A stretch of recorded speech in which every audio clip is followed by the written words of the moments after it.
ಏನು ಖಾನಾಪುರ ತಾಲೂಕಿನ ಜಾಂಬೋಟಿ ಗ್ರಾಮದಲ್ಲಿ ದಿನಾಂಕ 14/10/2025ರಂದು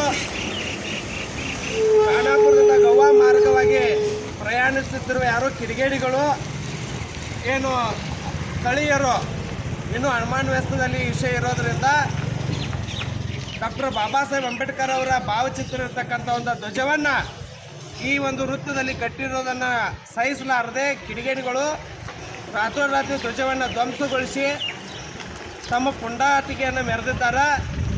ಅವರ ವಿರುದ್ಧ ಕಾನೂನು ಕ್ರಮ ಕೈಗೊಳ್ಳೋದಕ್ಕೆ ನಾವು ಈಗಾಗಲೇ ಖಾನಾಪುರ ಪೊಲೀಸರಿಗೆ ಒಂದು ಲಿಖಿತವಾದಂಥ ಅರ್ಜಿಯನ್ನು ಸಲ್ಲಿಸಿದ್ದೇವೆ.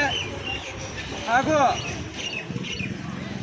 ಈ ಒಂದು ವ್ಯವಸ್ಥೆಯನ್ನು ಸಂಪೂರ್ಣವಾಗಿ ತಮ್ಮ ಹಿತಮುಷ್ಟಿಯಲ್ಲಿ ಹಿಡ್ಕೊಳ್ಬೇಕು ಹಾಗೂ ಕಾನೂನು ಸುವ್ಯವಸ್ಥೆಯನ್ನು ಕಾಪಾಡಬೇಕಂತೇಳಿ ಮಾನ್ಯ ನಮ್ಮ ASI ಸಾಹೇಬ್ರವ್ರಿಗೂ ಕೂಡ ವಿನಂತಿ ಮಾಡಿಕೊಂಡೇವೆ.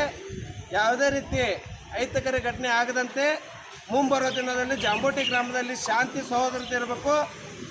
ಬಾಬಾ ಸಾಹೇಬ್ ಅಂಬೇಡ್ಕರ್ ಅವರ ಭಾವಚಿತ್ರಕ್ಕೆ ಆಗಿರ್ಬೋದು, ಧ್ವಜಕ್ಕೆ ಆಗಿರ್ಬೋದು, ನೀಲಿ ಅಂತಕ್ಕಂಥ ಸಹಿಸಲಾರದಂಥ ಮನೋವಾದಿಗಳಿಗೆ ಕೂಡಲೇ ಕಾನೂನು ಎಚ್ಚರಿಕೆ ಮೂಡಬೇಕು. ಇಲ್ಲಾಂದರೆ ಭೀಮ್ ಆರ್ಮಿ ಭಾರತ್ ಏಕತಾ ಮಿಷನ್ ಸಂಘಟನೆ ವತಿಯಿಂದ ಉಗ್ರವಾದಂಥ ಪ್ರತಿಭಟನೆ ಮಾಡಿ ತಕ್ಕ ಉತ್ತರವನ್ನು ಕೊಡುವಂಥ ಕೆಲಸ ನಮ್ಮ ಜಿಲ್ಲಾಧ್ಯಕ್ಷ ನೇತೃತ್ವದಲ್ಲಿ ಮಾಡ್ತೇವೆ ಅಂತ ಹೇಳ್ತಾ ಈ ಒಂದು ಧ್ವಜವನ್ನು ರಕ್ಷಿಸೋದಕ್ಕೆ ಮಾನ್ಯ ಪೊಲೀಸ್ ಠಾಣೆ ಅಧಿಕಾರಿಗಳಿಗೆ ವಿನಂತಿಸ್ತೇವೆ.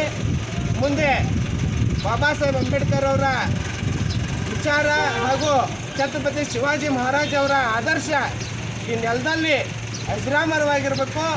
ಯಾರು ಕಿಡಿಗೇಡಿಗಳು ಈ ಒಂದು ಹೀನ ಕೃತ್ಯ ಮಾಡಿದ್ದಾರೆ ಅವರ ಮೇಲೆ ಕಾನೂನು ಕ್ರಮ ಕೈಗೊಳ್ಳಬೇಕು.